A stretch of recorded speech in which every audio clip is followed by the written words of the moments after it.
Hello everyone. Tonight, I've got a batch of chilling tales to share with you.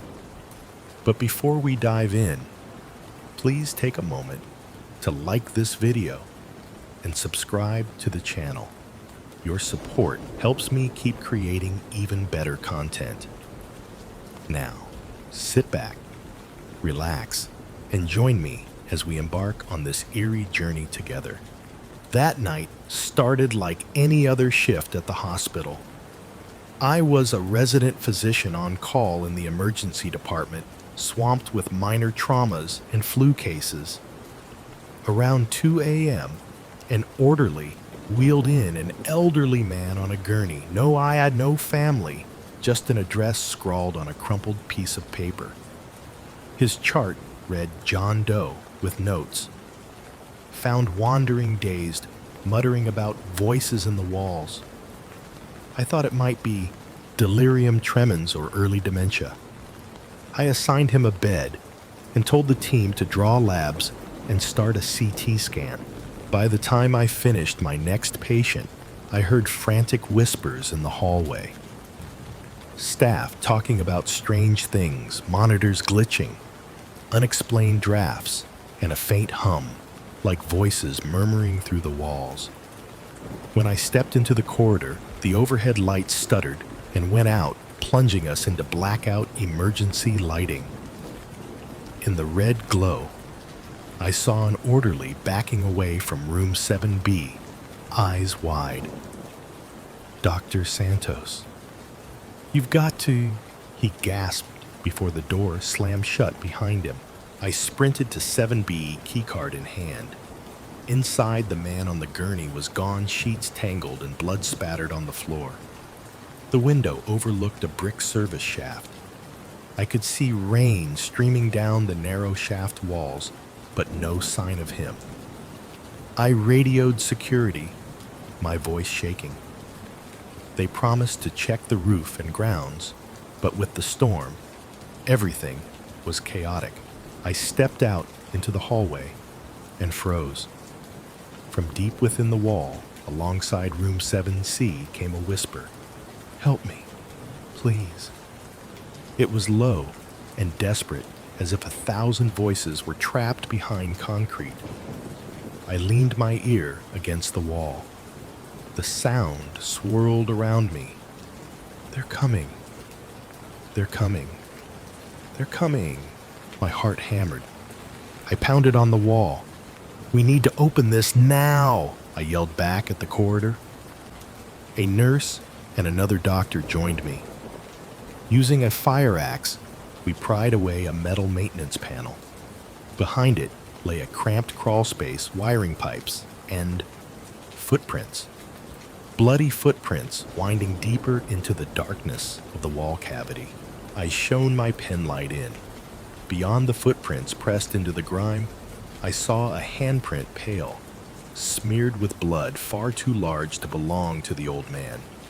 The whispering grew louder, more urgent, as if something deep inside that wall was calling out, growing frantic. "Get me out! Get me out!" The team hesitated. The panel shuddered, something behind it pushing outward. We lashed the adze handle to a fire hose bracket and pried again until the panel gave way. A spray of dust and insulation filled the hall. We gasped as nothing emerged. Just a dark shaft of concrete and metal. Then, from somewhere above, came a scraping, slow, deliberate, like nails raking metal. We shone lights up into the shaft. Inches above us, pressed against rusty ladder rungs, was the old man's pale face, eyes rolling wildly. His mouth moved, but no sound came out. His limbs were contorted against the wall, as though he'd climbed in and couldn't turn around. His skin bulged hydraulically around pipes, veins dark as ink. A whisper slipped from his lips. They took my voice. An aching.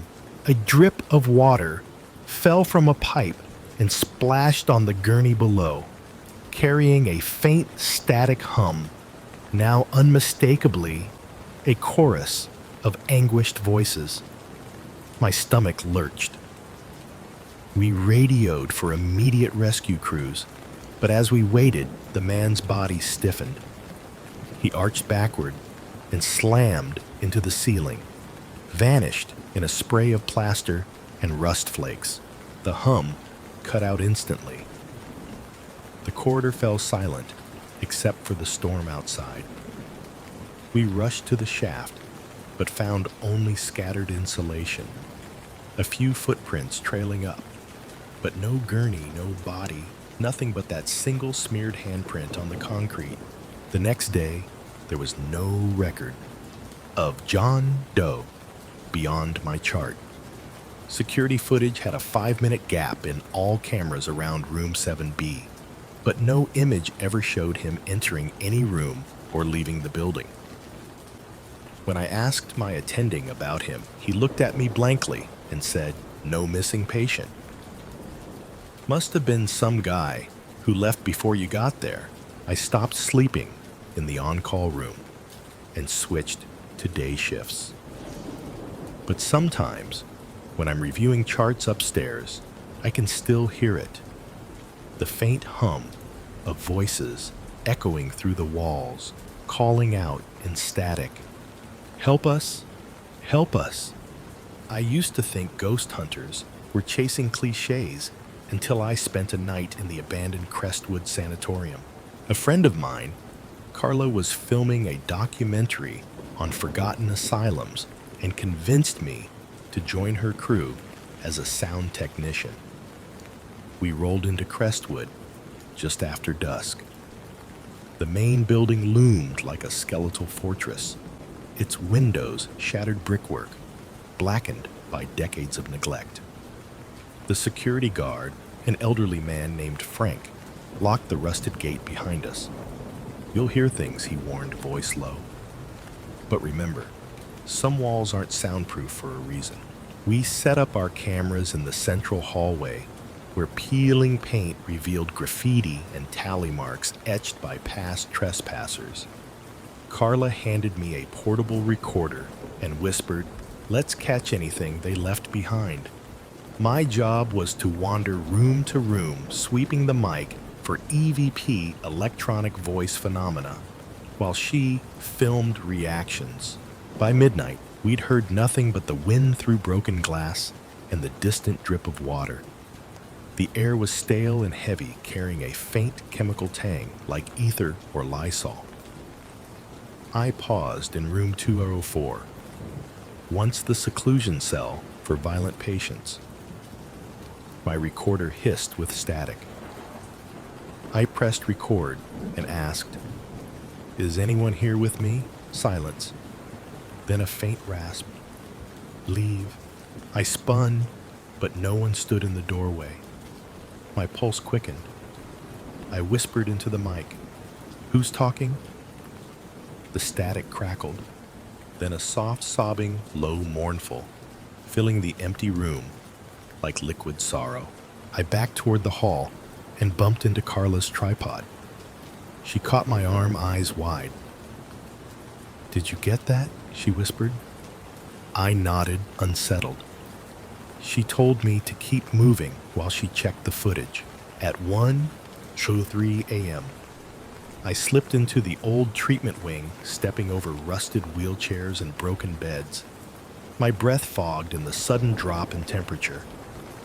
I switched the recorder to directional miking and asked, "Why are you here?" The static swelled, then a voice so clear it chilled me. They lied. My heart thudded. I whispered back, "Who lied? What happened here?" A hollow laugh echoed down the corridor, dry, brittle as autumn leaves. The lights overhead flickered. I risked a step forward. A door at the far end creaked open by itself, revealing pitch black beyond. Carla's shout from behind jolted me. "Rob, over here!" I raced back, nearly tripping on tangled cables. She replayed the clip. My recorder captured a child's voice, high-pitched and trembling, "Help me. They killed me." Then the faint scrape of a hand dragging across concrete. I shivered. "We need to leave," I said. She hesitated. "We can't quit now. We got great EVP." But the hallway lights plunged out, leaving us in near darkness. My breath hitched when I heard the sound of dragging feet, slow but relentless, coming down the hall toward us.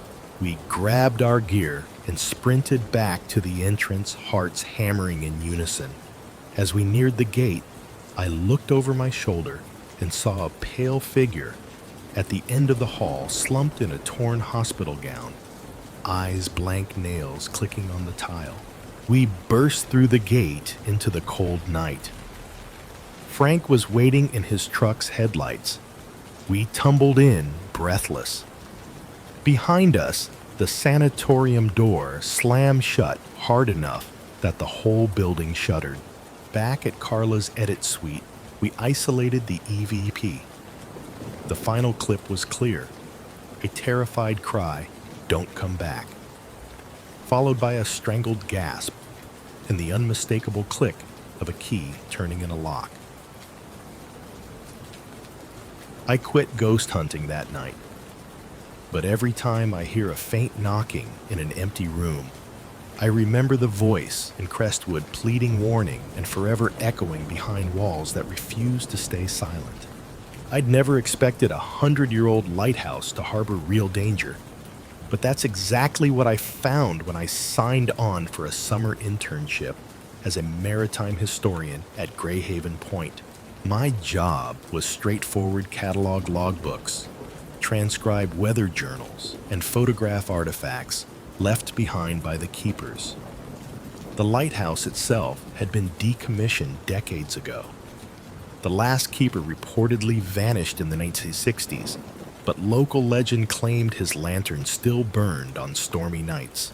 On my third week, a gale warning hit. The director insisted we stay through the storm, promising it'd make our research authentic. I agreed. What historian wouldn't want the flicker of thunder to illuminate a dusty open ledger? That night, the wind roared like a freight train. Inside the keeper's quarters, now our makeshift office, the old windows huddled in rain slashes. At midnight, I heard the distinctive clang of the fog bell, though no one had powered it in years. Curious, I grabbed my camera and headed toward the spiral staircase up the tower. The stairwell was slick with moisture, each step creaking underfoot. Halfway up, the fog lamp's beam flashed through a porthole, pale pulsing light rotating in the gale. It wasn't from our building, it came from the small annex at the cliff's edge, where no lamp had shone for generations. I reached the lantern room and peered through the thick glass. Below the annex's boarded windows glowed a soft orange, and I could swear I saw a figure standing at one of them, an outline in oilskin coat and weather-beaten hat, gazing seaward. A booming crash of thunder snapped me back. In the flash, I glimpsed something on the railing behind me, a man's lantern swinging as if carried by an unseen hand. My pulse soared. I stepped back, and the lantern rolled off the railing, clattering down the metal stairs to vanish in the dark. I hurried down to the foyer camera, clicking to capture the empty stand where the lantern had hung. The foyer door to the annex sat ajar, one jagged board pried loose. The beam from my flashlight cut through the gloom, revealing footprints in wet sand tracked onto the wooden floor. Heavy boots, toes pointed outwards. Behind me, the fog bell chimed again, slow, deliberate. I peered down the hall. The original keeper's log lay open on a side table, pages water-stained. I recognized the entry for October 12th, 1963, lantern lit, despite decommission. Fog bell rung thrice. The watcher returns. The ink underlined the words twice splattered with restless drips that looked suspiciously like fresh blood. A raspy cough echoed from the annex doorway. I lifted my flashlight. Its beam caught the boots standing in the threshold. The figure turned slowly, face obscured in shadow. I stumbled back, heart pounding, as he raised a bony hand and pointed toward the tower stairs where the lighthouse lamp had inexplicably ignited its beam, carving an arc through the storm.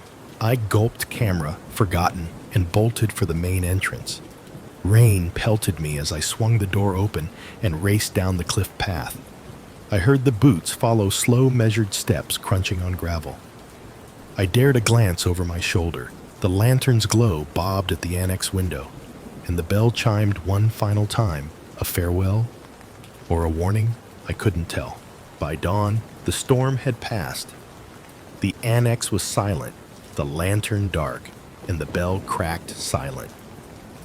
I handed in my notice, with shaking hands, my photographs abandoned on the lighthouse desk. I'd captured the empty railing, the ghostly footprints, and the dripping ink, but never that figure's face. Now, every time I see a lighthouse in a travel magazine, I feel a chill.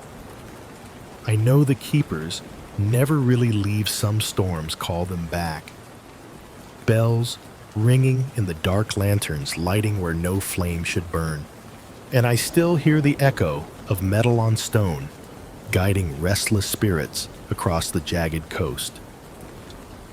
I never believed in skinwalkers until that cold October night out on my cousin's ranch in northern Arizona. We'd driven out to check on the fencing and water troughs before the first heavy rains of the season. The desert air was crisp, and the stars seemed impossibly bright against the black sky. My cousin Lewis and I finished our rounds early and settled by a campfire beside the corral. He poured us each a shot of whiskey, and we laughed about our childhood pranks, how we used to sneak into the abandoned barn and dare each other to spend the night. The laughter died when a sudden animal scream echoed across the pasture, a long wailing shriek that cut through the night. We froze. Luis dropped his shot glass, and it shattered. The fire's glow danced across his pale face. "That isn't a coyote," he whispered.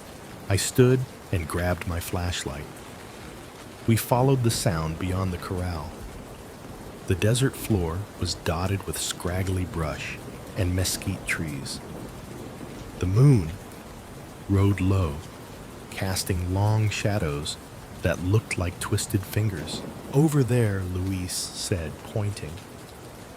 In the distance, near the base of a saguaro smoked cactus, something moved.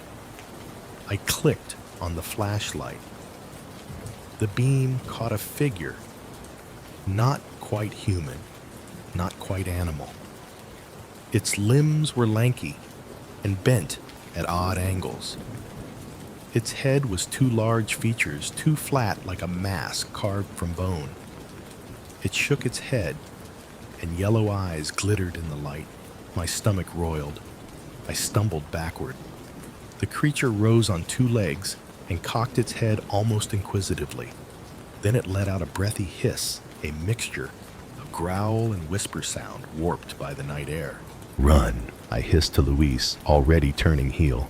We bolted back toward the corral boots, thudding against hard-packed earth. Behind us, frantic scraping erupted hooves or claws, I couldn't tell, followed by that low, mocking hiss. We jumped the fence and raced to the truck's slamming doors as the creature lunged toward us, its distorted limbs snapping in the dark. Luis gunned the engine tires spinning. In the headlight's glare, I saw it perched atop the corral rail, crouched like a grotesque sentinel. It flung one long arm at us, a movement so fast we barely caught it in the glow, and then it dropped away into the desert, vanishing. We sped down the dirt road, hearts pounding. When we reached the house, Luis locked every door and window. His Doberman paced the living room hackles, raised low growl rumbling in its throat. The radio crackled with static, and every now and then I thought I heard that guttural hiss imprinting itself on the airwaves. We spent the rest of the night wide-eyed in the living room. At dawn, I ventured outside to retrieve our tools from the truck. The corral gate was wide open, though I'd locked it the night before. Near the cactus where we'd first seen it, the ground was scraped bare tufts of fur caught on the spines, and a single set of enormous footprints pressed in the dusty earth. Louis called it a skinwalker, the shape-shifting witch from Navajo lore, born from betrayal and dark magic. They say a skinwalker can imitate voices and stalking footprints, haunting lonely places to lure travelers in. I scoffed until I saw the evidence. I left the ranch the next day and never returned. Now, every desert sky reminds me of those yellow eyes watching from the shadows. And when I hear a distant hissing on the wind, half coyote, half human, I remember that some legends are drawn from truth, and sometimes the dark simply hides until you give it reason to hunt. I never thought I'd lose sleep over something as mundane as living in a duplex until the night I heard the baby crying in apartment B's walls. I just moved into my first place after college, a cozy 2-bedroom duplex on a quiet, tree-lined street. Rent was cheap, the landlord seemed friendly, and the neighbors were polite, but kept to themselves. Apartment A was empty, set to be occupied in a few weeks. Apartment B, next door to my bedroom wall, had been vacant for months when I signed the lease. The first few nights were blissfully silent. I'd fall asleep to the hum of my little box fan and wake to early morning bird calls.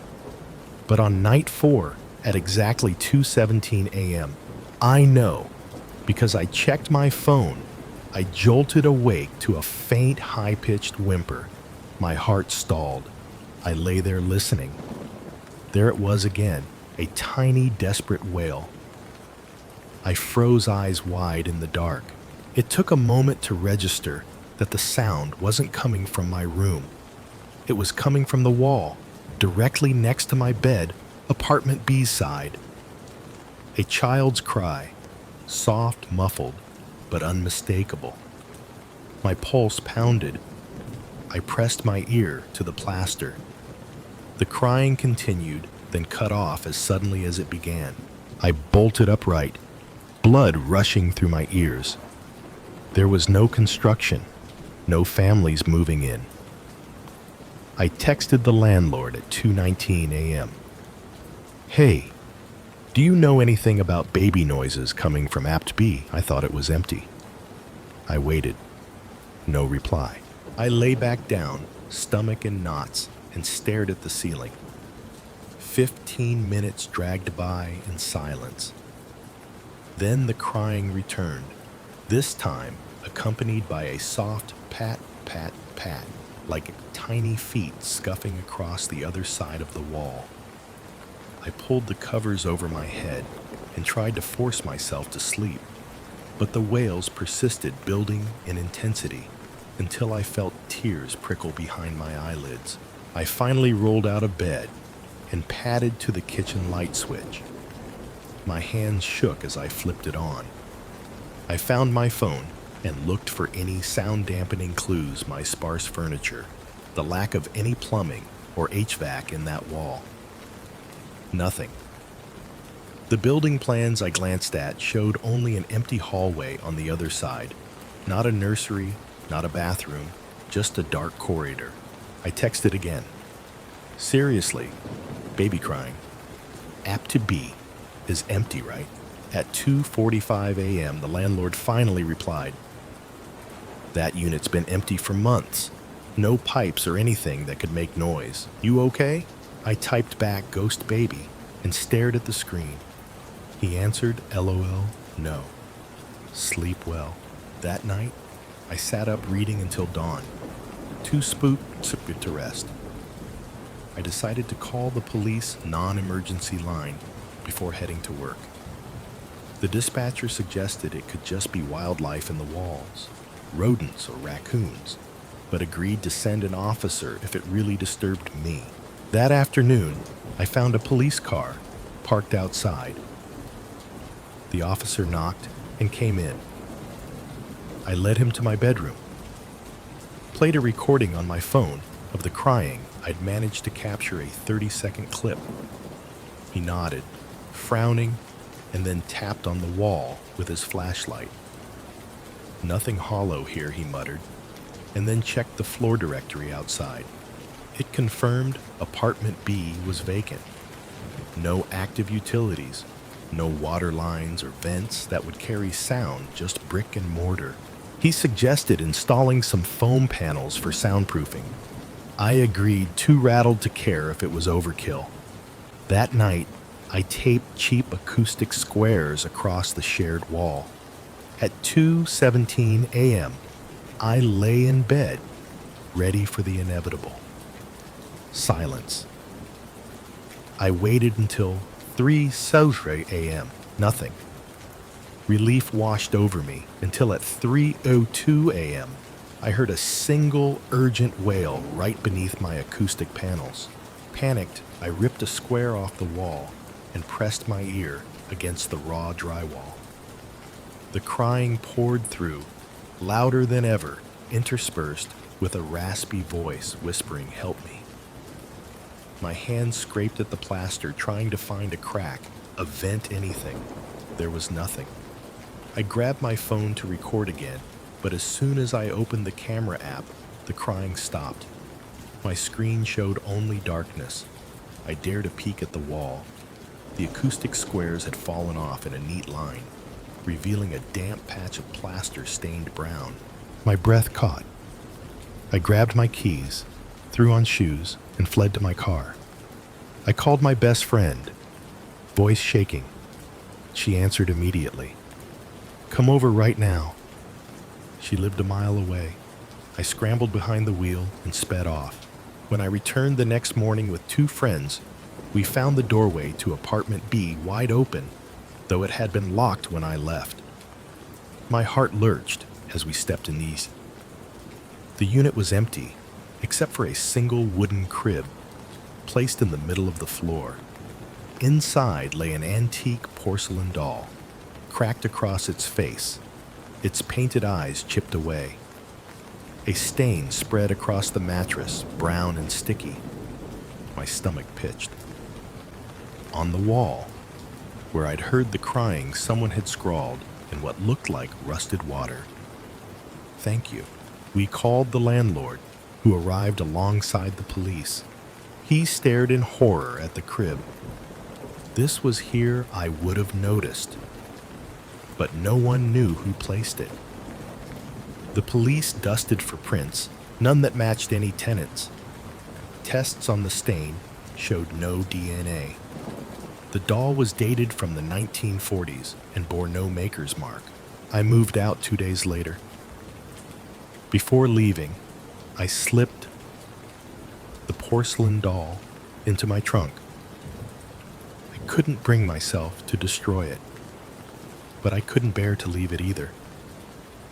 My friend drove me to an old, abandoned church's playground, and we buried it beneath the swing set at dawn as pale light filtered through stained glass windows. I've since spoken to a local historian who told me that in 1947, a young mother living in that duplex gave birth in secret, her husband having abandoned her. The baby never survived, and the authorities found the infant's body buried in the unit's crawl space. The mother disappeared without a trace. Now every midnight, when I nod off, I'm certain I hear a distant whimper, soft, plaintive, coming from somewhere deep in the walls of my new home. I pray she's finally at peace, but sometimes I catch myself glancing at the nursery-style wallpaper, half expecting to see tiny footprints trailing across the floor. I'd always prided myself on keeping calm behind the wheel after all I'd been driving for rideshare for nearly 2 years without a single incident. But nothing in my background prepared me for my final passenger on the night of October 14th. I just finished a long dinner rush in downtown Seattle and was heading back toward the waterfront when the app pinged a 1.2-mile ride request from unknown pickup at an unlit curb beneath the I-5 overpass. It was 2:37 a.m., well past the last ferry and deep into ghost town hours. My gut told me to skip it, but the fare was nearly double surge, so I obliged. When I pulled up, nobody stood on the sidewalk. I tapped the horn. A young woman emerged from beneath the overpass shadows. Pale skin, dark hair plastered to her cheeks, drenched by an earlier drizzle. She wore a faded floral dress that didn't match the cold October air. I unlocked the doors and called out, "You okay?" She'd said nothing, just slid into the back seat, shoulders hunched. Her perfume was faint like old rose petals. The moment she closed the door, my radio static hissed and the interior lights flickered. I swallowed hard, tapped the meter into drive, and headed toward Beacon Hill. Halfway there, the woman leaned forward until her chin nearly brushed the back of my seat. I glanced in the rearview mirror. Her eyes were closed, lips moving, as if whispering words I couldn't make out. A sudden chill raced down my spine. Her skin looked nearly translucent, as though the backlight passed right through her. "Where to?" I asked in a voice I barely recognized. She opened her eyes, black, but seemed to stare through me, rather than at me. A child's laugh fluttered over the speakers, though there were no child seats in the car. I yanked the wheel onto the shoulder, heart thundering. Look, I don't know who, but when I turned to explain, her seat was empty. My breath caught. The back door remained closed, the meter still running, but nobody sat behind me. My phone pinged with a message from the app: "Your rider has canceled the ride." I stepped out onto the wet asphalt. Rain had begun again, and scanned the overpass shadows. Nothing moved. No footsteps, no dripping water, just the distant drone of traffic above. Shaking, I hopped back in and canceled the trip on my end. That was the last fare I accepted before turning the app off for good. Later, I checked news archives. Months earlier, the city had found a young woman's body crushed beneath a semi, right under that same overpass at 2:38 a.m. on October 14th. They never identified her. I still keep the car, but the rideshare app is deleted.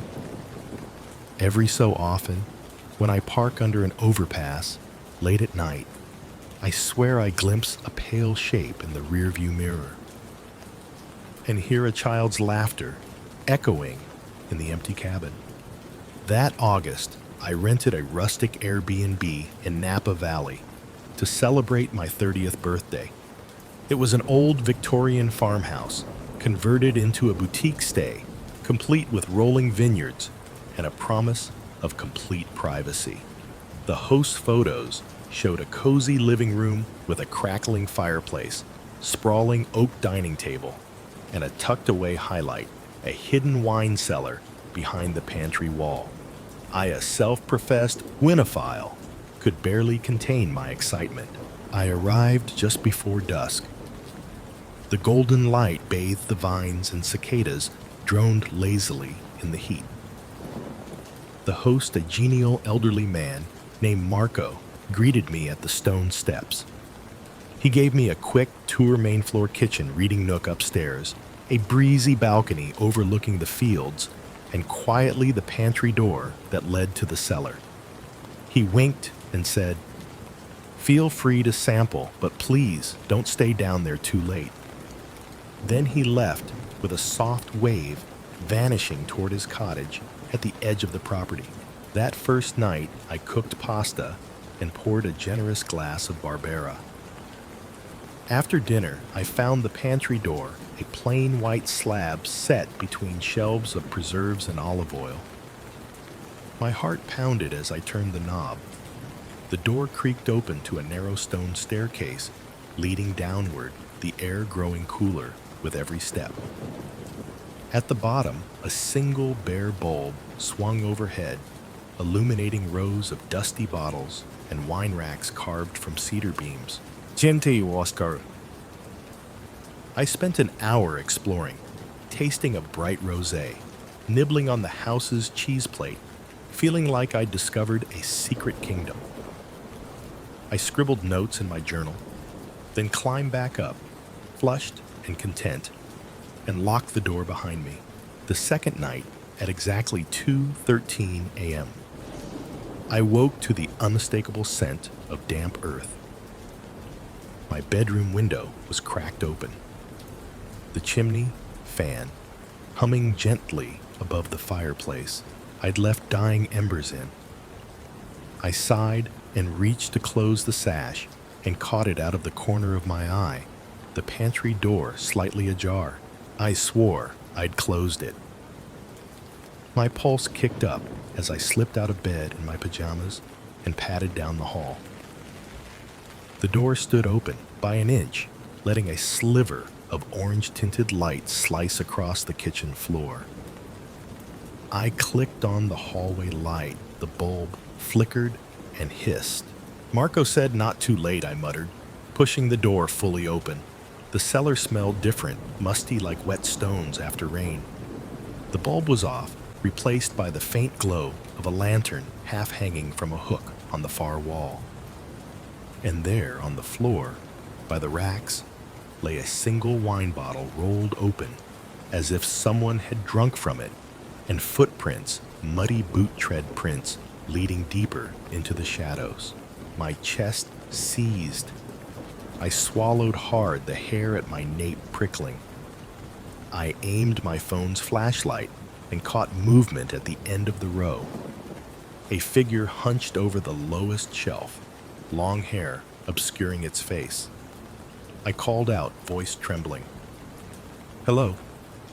Is someone there?" No answer. The figure shifted, turning slowly. In the beam, I saw a woman's face, pale as moonlight eyes, rimmed red lips, stained wine dark. She lifted a trembling hand and stretched it toward me. "My baby," she whispered, voice ragged. I blinked. Who are you?" She shook her head, hair falling back. Her expression was hollow, haunted. "He's thirsty," she said, gesturing to the bottle at her feet. "He needs more." I realized then the footprints were too small for boots, more like children's rain boots, caked in clay. My stomach churned. I took a step back, and the lantern swayed violently, swinging the bulb into my peripheral eye until I raised my hand to shield myself. When I looked again, the woman was gone. The single lantern light flickered out, plunging me into darkness, broken only by the drift of moonlight through the open door. I darted back up the stairs 2 at a time, heart hammering, and locked the pantry door, as if securing myself from something monstrous. I collapsed against the kitchen island, phone shaking in my hand, and texted Marco. Someone was in the cellar.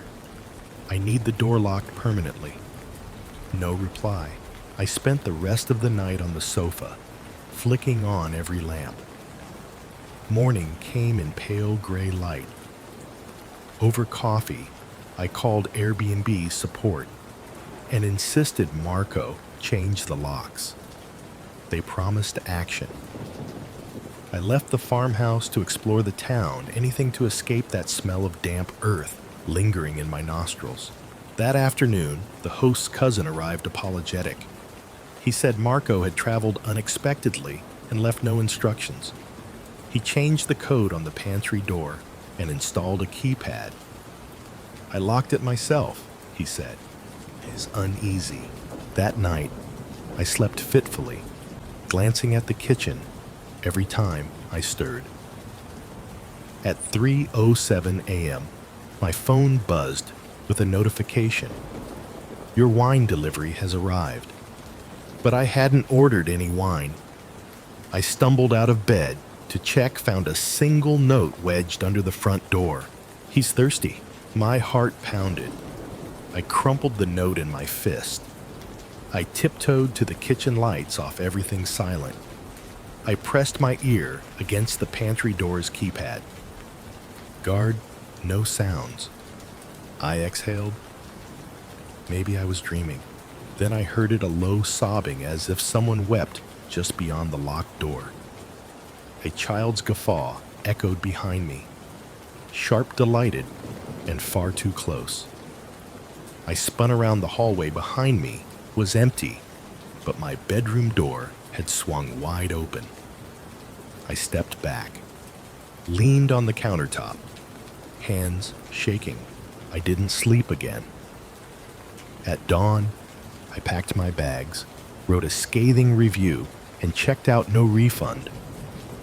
I left without a word to Marco or his cousin, loaded my bags into the rental car, and drove away without looking back. Weeks later, I researched the farmhouse's history. I discovered that in 1912, a woman named Isabel Duval lived there. Legend said she'd poisoned her infant son after he wouldn't stop crying, and that she'd hidden his body in the old well before the house was converted. Locals claimed on stormy nights you could hear a baby wail echoing through the stone cellar.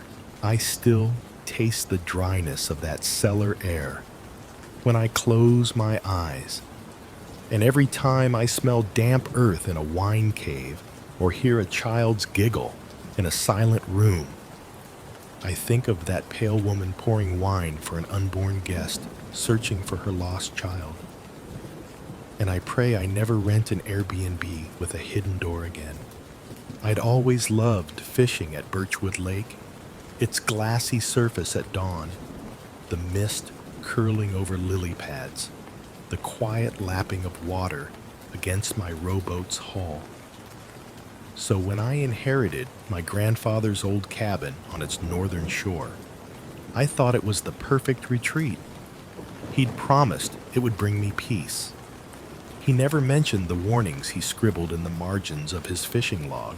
The first weekend I stayed, I unpacked my gear and launched the little aluminum boat before sunrise. As the oars dipped, I noticed odd tracks on the mudflat's elongated footprints, toes splayed like claws leading down into the water and never returning. I shrugged it off as deer prints. Later that day, I found my grandfather's log open on the dock. On the preceding page, under the date October 3rd, 1965, he'd written spotted tracks again. Went in to investigate, never came back. I will not follow the footprints. My blood ran cold. I read on. I've seen him, tall as the pines, eyes like embers. He watches from the woods. He hungers. Beneath that, a hurried scrawl. Do not follow. That night, I slept fitfully. Around midnight, I woke to a snapping sound outside, branches breaking in a slow but deliberate pattern. Through the window, high above the lake, I spotted a silhouette at the tree line, impossibly tall, gaunt limbs bent at odd angles, and two glowing orange dots where eyes should be. My heart thundered. I lay frozen until the figure faded back into darkness. The next morning, I resolved to leave, but my truck wouldn't start. I hopped in the boat again, hoping to reach the ranger station on the opposite shore. As I rowed, mist gathered so thick I could barely see the paddles. Then I heard it low, guttural humming, like the growl of a starving beast echoing through the fog. I froze mid-stroke. The mist parted to reveal the shoreline behind me, footprints trailing up onto the bank, stopping at the tree line. I dared a glance over my shoulder. The water behind me churned as if something massive moved just beneath the surface. Panic seized me. I rowed harder, muscles burning until the boat scraped against the sandy beach opposite. I leapt out and sprinted up the trail to the ranger station, only to find the door locked, lights dead. From the forest came a rasping call, a single twisted howl that sounded both animal and human. I ran back to the boat, hauling my pack. When I reached the lake's edge, the surface was smooth again, still as glass, except for a single set of footprints leading across the water toward my side, long clawed toes striking deep impressions in the sand. Stopping just above where the boat had been moored, I scrambled into the boat, shoved off, and rowed like a madman. In the distance, I saw it towering above the pines on my shore limbs, raised as if casting a net across the lake, head tilted as it watched me flee. Its eyes glowed brighter than any campfire. I didn't stop until I hit my dock. I abandoned the boat, raced into the cabin, and locked every door and window. For 3 nights, I huddled in the living room, listening to the creature prowl the shoreline, the echo of snapping branches, its low moan like wind through hollow wood. On the 4th dawn, the mist lifted to reveal prints circling the cabin, that same long-clawed footprint, each one pressed into the dew-crusted grass, as though inviting me to step outside. I packed what I could carry, left the cabin key on the table beside my grandfather's log, and walked away without glancing back. Later, I learned the legend of the Birchwood Wendigo, an ancient spirit that lures the unwary into the woods, starving them in the fog until they wander blindly into its grasp.